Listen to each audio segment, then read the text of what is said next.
Gabriela, bienvenida, ¿cómo estás? Hola Jaime, ¿qué tal? Un gusto siempre estar contigo y con la gente que nos mira, siempre. Exactamente, igual también a mí, para mí siempre un placer enorme por conversar contigo. Y bueno, a ver, cuéntame que tú has seguido seguramente de cerca el discurso desde la mañana del premier, presidente del Consejo de Ministros, Pablo Cateriano.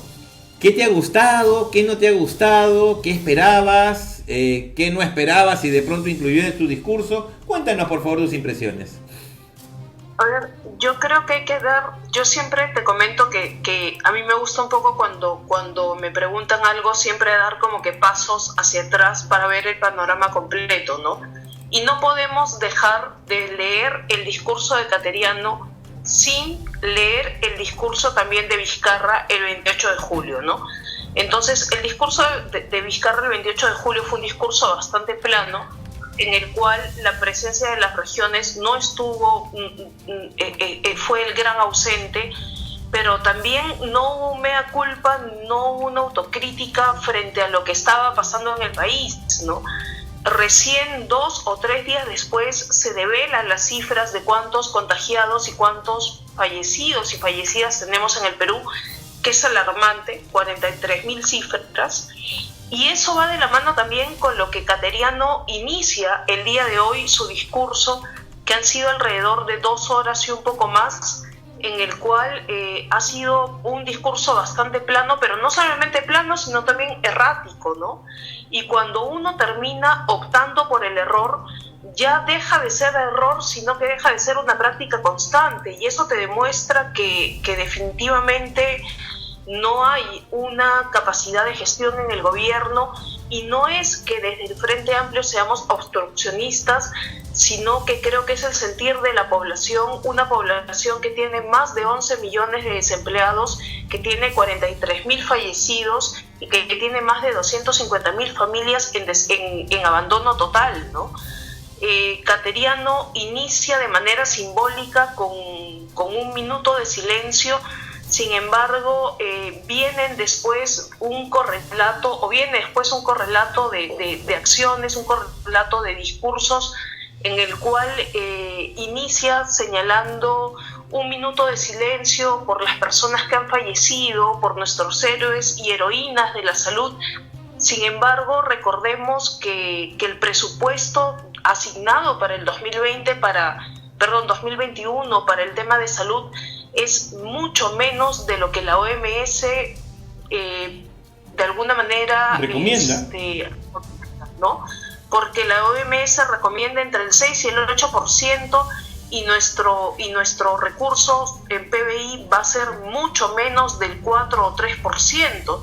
Entonces, finalmente, ¿de qué manera te condecoro? Te condecoro con el discurso, te condecoro con la palabra, te condecoro frente a un Congreso que simplemente necesita un discurso de por medio.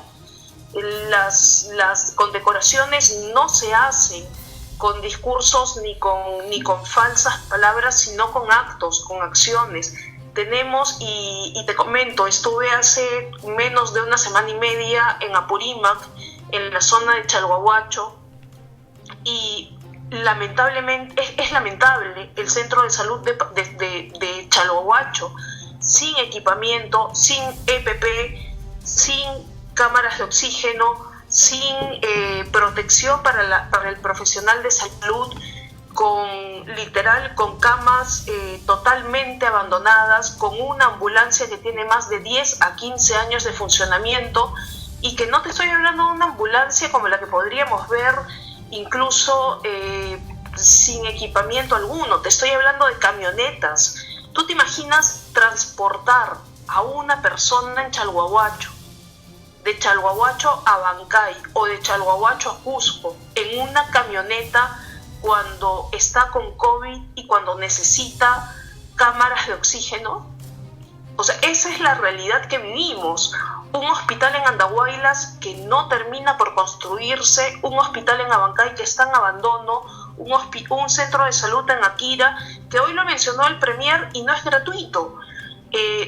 Un centro de salud en Akira que está en total abandono, un hospital en Ate que está totalmente colapsado, un hospital en Lima como el Almenara que está totalmente colapsado.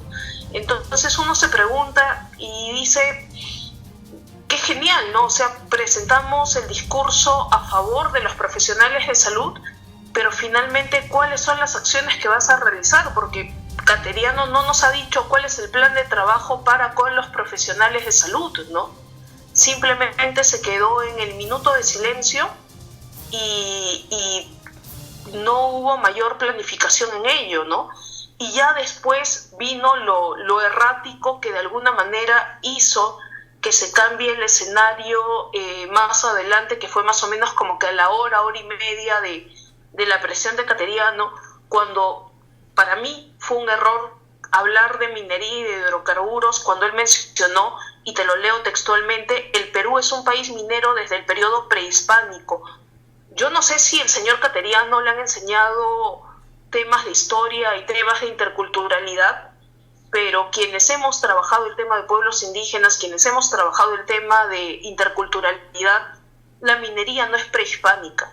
O sea, tal y como lo estamos planteando desde el gobierno, desde el Estado, tenemos una situación de pueblos indígenas, de comunidades campesinas que más bien sufren los impactos de la minería en el Perú, que sufren los pasivos ambientales mineros, que sufren la contaminación de ríos, que sufren la contaminación de suelos, el impacto en suelos, que tienen estudios de impacto ambiental que se convierten en informes técnicos sustentatorios, en los cuales no debería de servir para modificación de componentes principales, ¿no? Entonces, si tu reactivación económica va a pasar... A ver, parece que hemos tenido un problema de internet, parece. Vamos a ver. Ahorita seguramente vuelve la conexión. Listo, ya estamos conectados nuevamente. Continúa, por favor, Gabriela. Tuvimos un pequeño traspiés. Sí, te escucho perfectamente. Lo que te comentaba es que si vamos a hablar de una reactivación económica en la cual la minería va a ser lo principal, y nos olvidamos nos olvidamos de los derechos laborales y nos olvidamos además de los derechos ambientales, entonces ¿de qué tipo de reactivación económica estamos hablando, no? Y por otro lado, cuando él menciona y dice que la minería termina siendo de alguna manera casi el 10% del PBI y con el 60% de nuestras exportaciones, quizás habría que responderle o hacerle recordar a los asesores de Cateriano cuánto termina siendo la agricultura en el país y la necesidad de la matriz de diversificación productiva, ¿no? Porque finalmente la minería no ha sido la que ha sostenido el país durante estos 4 meses.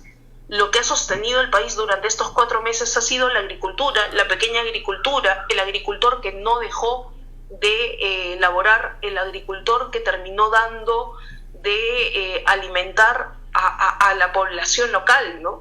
Y para ello sí no hay bono, para ello sí no hay más que un préstamo insuficiente y no hay mayores ayudas económicas por parte del Estado, ¿no? Sin embargo, Reactiva Perú sí tiene ayuda económica para las grandes empresas, y lo mencionó hoy también Cateriano, y sobre todo, no solamente lo mencionó Cateriano, sino que también, por otro lado, hay que recordar que en el caso de Reactiva Perú tenemos diferentes empresas que son vinculadas al caso de Odebrecht, ¿no? Y eso es algo que también está de alguna manera ajeno al discurso de Cateriano, ¿no?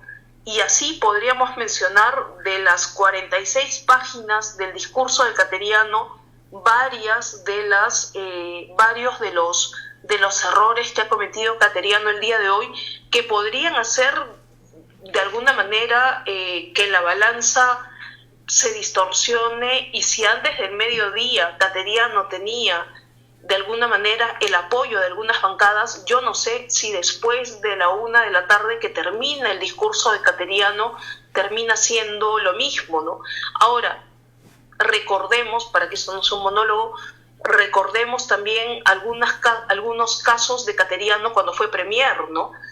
Si recuerdas el último año del premierato de Ollanta-Humala con Cateriano a la cabeza, tuvimos no solamente el caso de Tía María, tuvimos también el caso tuvimos el caso de Las Bambas y tuvimos el decreto 005-2016 en el cual Cateriano lo firma y sin embargo los compromisos no han sido del todo cumplidos, ¿no? Entonces, ¿de qué diálogo con la población terminamos hablando si es que tenemos un premier que repite el plato sin haber cumplido compromisos claros?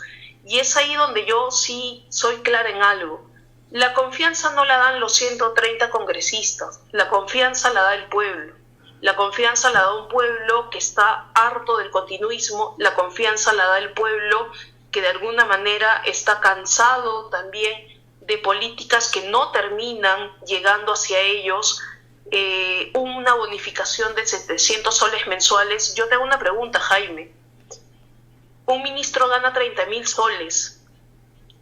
¿Tú podrías vivir con 700 soles mensuales cuando tienes toda una familia que alimentar? Cuando lo has perdido absolutamente todo. El COVID tiene diferentes aristas. El COVID es un tema de salud que lamentablemente ha colapsado, pero también es cierto que el COVID genera otro tipo de aristas como lo es el desempleo, el hambre, como lo es la desatención por parte del Estado, y estas aristas terminan no siendo viendas por el propio Ejecutivo, ¿no? Y seguramente, Gabriela, y seguramente también el COVID ataca y afecta diferente a la gente en la costa, en la sierra, en la selva, en la ciudad, en el campo, en las comunidades indígenas, las comunidades campesinas, en el altiplano, como en la costa norte. O sea, nuestro país, cada región, cada pequeña porción de nuestro país es una realidad diferente, muy diferente la una a la otra. Y el COVID ha tenido, por eso, un impacto tan diverso también como diverso es nuestro país. Y efectivamente, como dices tú, creo que la gran carencia del discurso de Vizcarra, y es mi punto de vista personal, ha sido precisamente eso. No parece darse cuenta en su totalidad de la emergencia nacional que estamos pasando por el tema de esta pandemia. O sea, como tú dices, efectivamente, pareciera que estamos en una etapa normal, donde no pasa nada, ¿no? Y que bueno, pues no, ya es la última etapa de un gobierno, entonces él asume como para darle impulso a ciertos temas, pero acá no se trata de darle impulsos a ciertos temas, acá se trata de atender una emergencia nacional en donde la gente se muere de COVID y ahora también se muere de hambre, porque seguramente nosotros tenemos la suerte de vivir en un barrio, no donde la gente la está pasando mal seguramente, pero lo puede afrontar, ¿no? Pero seguramente en las alturas de Lima, en los cerros, en las zonas más alejadas de Lima, hay gente que se acuesta sin comer y se acuesta sin saber si mañana va a tener para comer ellos y sus hijos. Y de eso, no hemos escuchado mucho, Gabriela, nada por decirlo. No, claro. Mira, yo he visto el discurso, no solamente he leído el discurso, sino también he visto el discurso desde que inició hasta que finalizó, que fue más o menos entre la 1:30 de la tarde, y no ha habido respuestas claras respecto al COVID. Y lo que tú dices es muy cierto, ¿no? No es lo mismo la costa, la sierra y la selva con necesidades totalmente distintas. Y no solamente eso, sino también no es lo mismo afrontar el COVID desde diferentes plataformas o de diferentes grupos de vulnerabilidad, ¿no? Y eso ya lo habíamos conversado en otra reunión. No es lo mismo el COVID en personas trans, LGTBI, pero tampoco es lo mismo en personas que vienen de comunidades campesinas y comunidades nativas, en las cuales el enfoque intercultural es básicamente importante. Yo no puedo ir e imponer una política pública sin antes tener en claro que el enfoque intercultural genera que justamente nuestra relación con ellos sea totalmente distinta, ¿no? No podemos venir a imponer de manera vertical políticas públicas que terminen afectando un tema básico, que es la cultura. Y vivimos en un país diverso culturalmente hablando, en el cual yo lo que siento es tres cosas: ausencia del gobierno, que puede ser porque es el último año de Vizcarra y que finalmente no hay reelección y que viene una crisis o afronta una crisis en la cual definitivamente no hay una capacidad de gestión. El segundo aspecto es que sabe que se va el 28 de julio, ya hay fecha para las elecciones, es el 11 de abril, y es simplemente, bueno, sigamos con las políticas que tengamos hasta fines de julio. Ya señalaron además que la cuarentena y que el trabajo remoto dura hasta el 31 de julio, ya lo mencionó el día de hoy el Premier. Y lo tercero es que yo la sensación que tengo es que tenemos un gobierno en piloto automático, y que este piloto automático va a hacer definitivamente que no tengamos capacidad de gestión.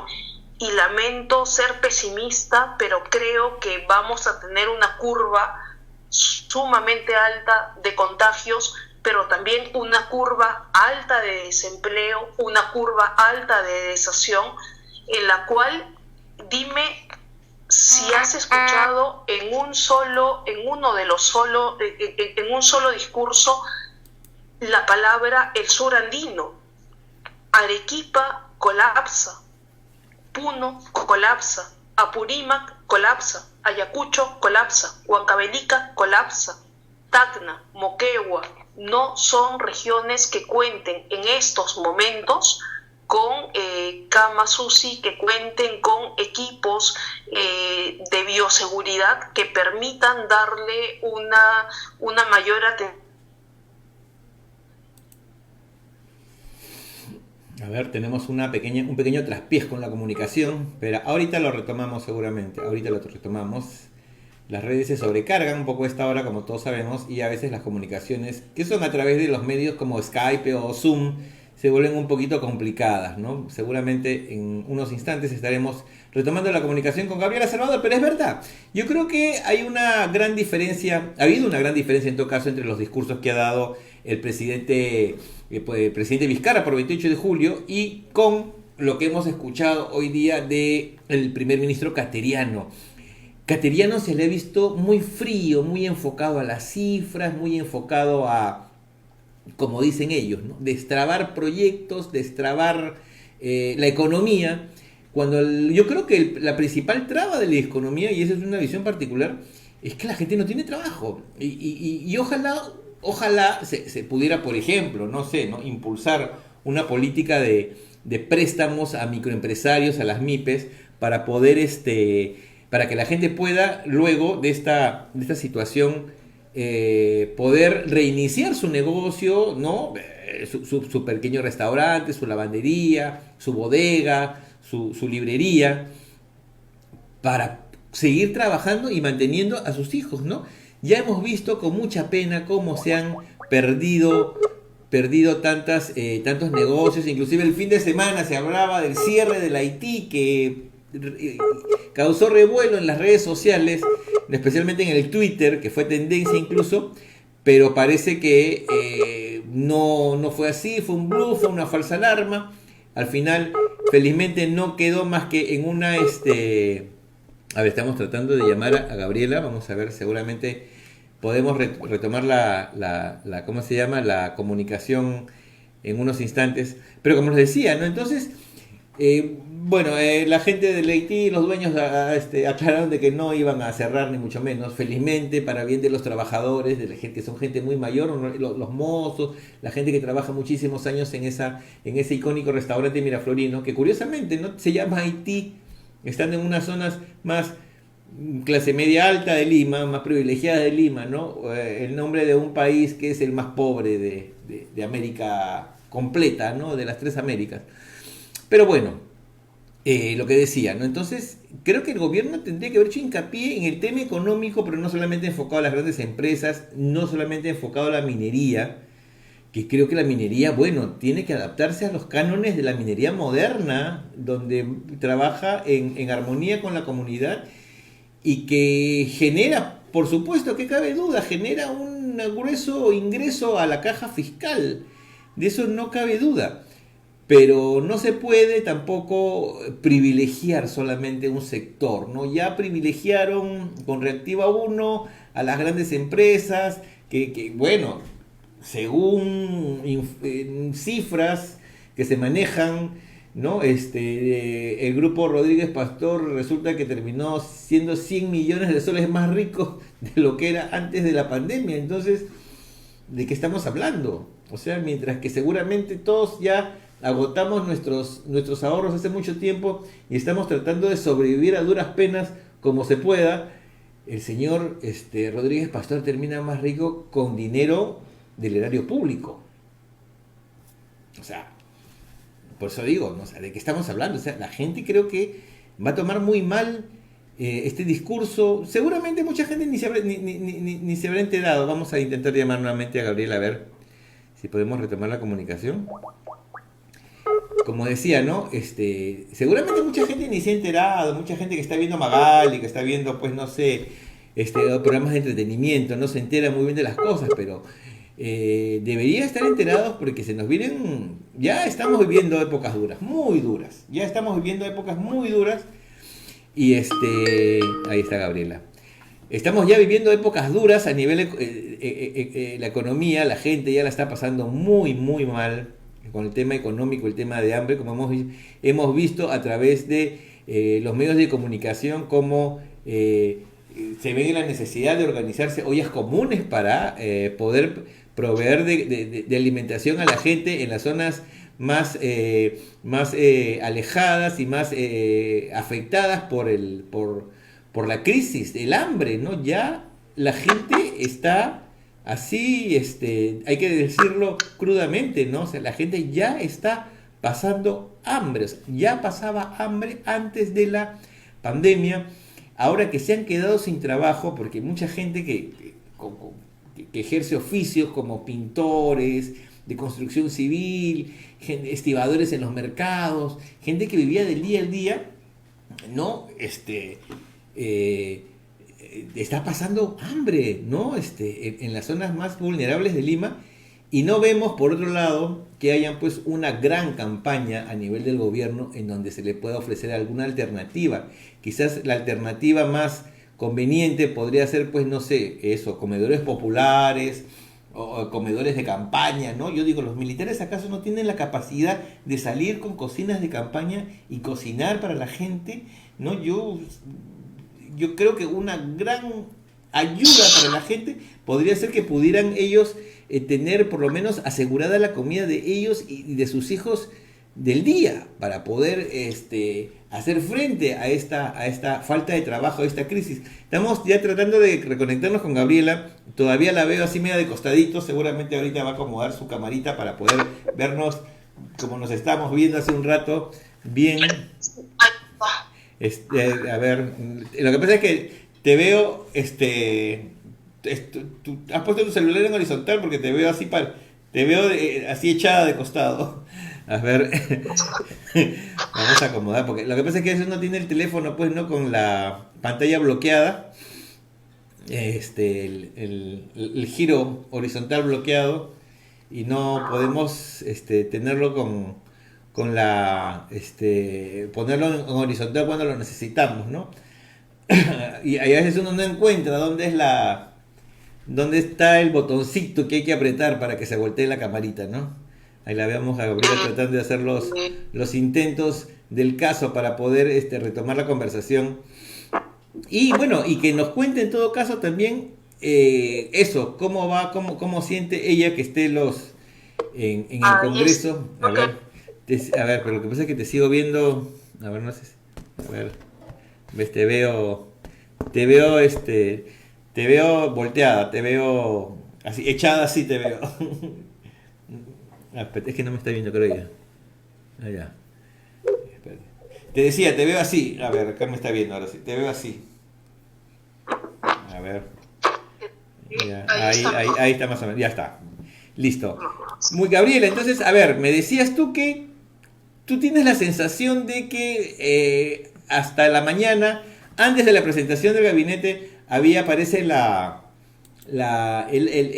ánimo de darle la confianza al gabinete de Cateriano. Después del discurso, ¿cambió la sensación? ¿Cambió, al menos tu sensación cambió? ¿O es una sensación un poquito más extendida, digamos, de más gente en el Congreso? ¿Tú cómo de otras bancadas? ¿Cómo has visto la sensación?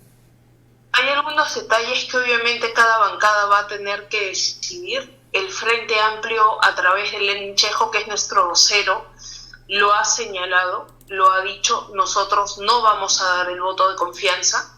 Sin embargo, del debate que se ha dado después del discurso de Cateriano, hemos visto a varias bancadas señalar que no se le va a dar el voto de confianza.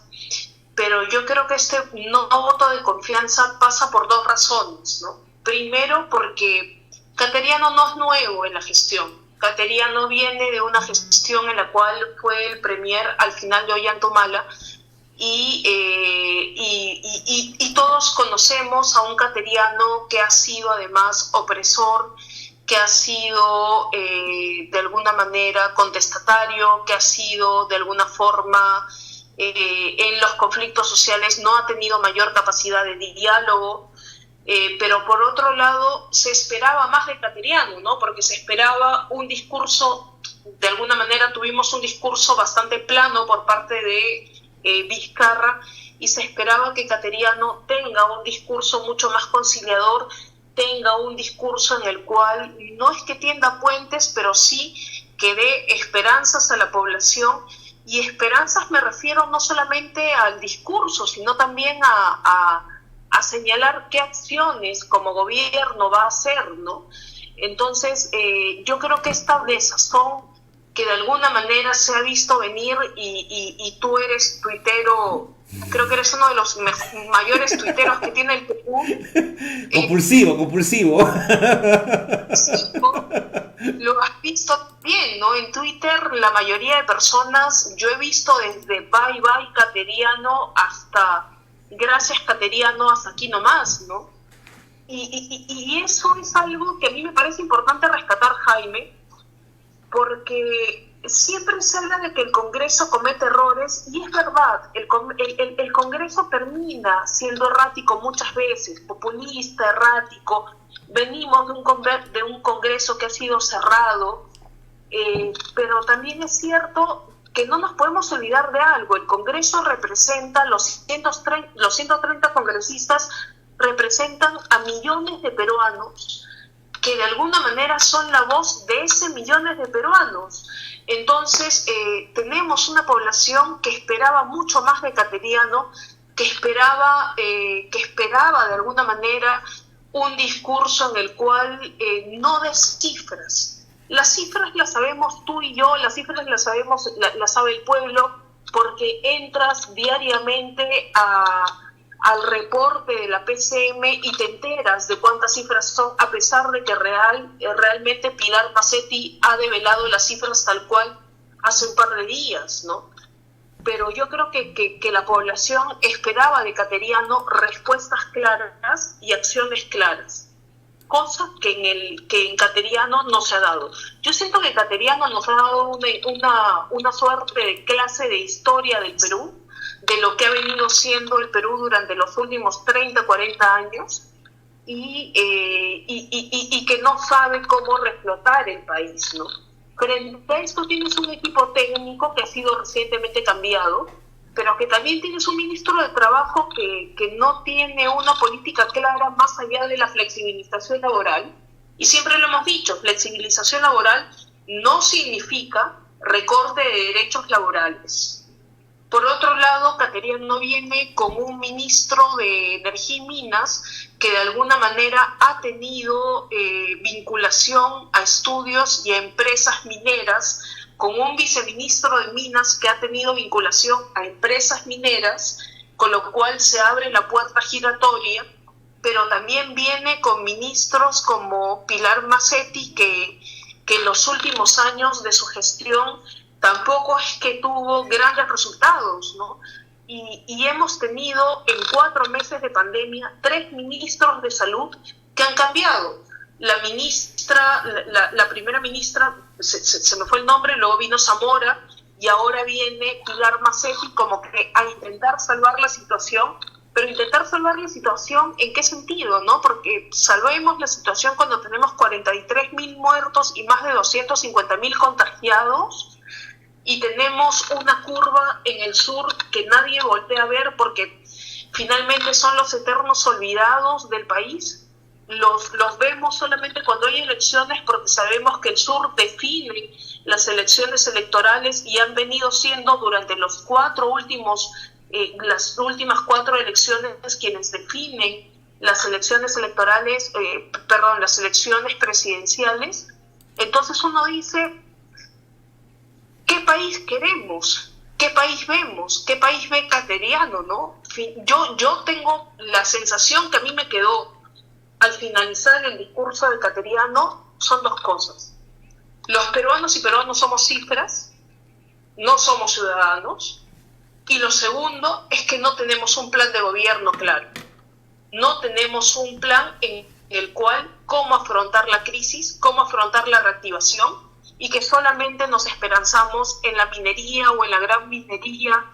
Y no es que seamos obstruccionistas de la minería, pero la minería no lo es todo. Tenemos a la agricultura, tenemos al trabajador informal. ¿Qué es lo que vamos a hacer con ellos? ¿Cómo vamos a reactivar la economía en ellos? Son preguntas claves, ¿no? Que Cateriano no supo responder en el Congreso o no dio pie a respuesta en el Congreso. Son las 10 de la noche y probablemente nos quedan 4 horas más de pleno, porque viene la réplica de Cateriano, viene la réplica de los ministros, y con sinceridad vengo escuchando en lo que va de este periodo 2 cuestiones de confianza en las cuales los ministros lo único que han hecho es dar cifras de gestión, y el país no espera cifras de gestión. El país espera, porque las cifras de gestión las tenemos publicadas diariamente en las páginas web de los ministerios. El país espera acciones concretas. Tenemos un conflicto en Espinar que no termina por resolverse. Tenemos tenemos un paro que probablemente sea el paro del sur más grande que vayamos a tener en los últimos años, desde la época de Ollanta, pero también desde la época de Toledo, cuando estuvo en la transición de Fujimori-Toledo, y son aristas que el gobierno, no sé si no las quiere ver, o simplemente no tiene mayor intención de poder dar solución, porque finalmente este es el último año, y en el último año lo que importa con la ciudadanía es muy poco, ¿no? Sí, pues realmente es un misterio lo que va a pasar finalmente en el Congreso en las siguientes horas. Gabriela, yo te agradezco mucho tu participación. A continuación, no se muevan, tenemos a Farid Matuk para hablar de cifras también y de proyecciones. Y Gabriela, queremos agradecerte y comprometerte a seguir, por favor, viniendo al programa de manera virtual para seguir comentando. Tenemos mucho que comentar, a ver si podemos conectarnos de repente el miércoles para hablarlo de Espinar. Tú has estado cerca, han estado en la zona, han estado explorando. Queremos saber cuáles son finalmente cómo van a ir las negociaciones. El ministro Belaunde ya anunció que empieza la negociación con la minera y con la comunidad, así que esperamos que llegue al mejor acuerdo muy pronto, para el bien del país, para bien de esta comunidad y para bien finalmente de la paz social que se necesita tanto en estas épocas. Gabriela, te agradezco mucho de verdad tu participación, siempre es un placer conversar contigo, y te esperamos entonces muy pronto para seguir conversando.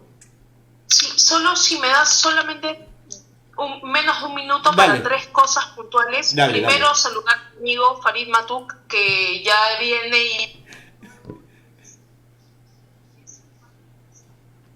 y Se cortó tu micrófono, Gabriela, parece. A ver, fíjate.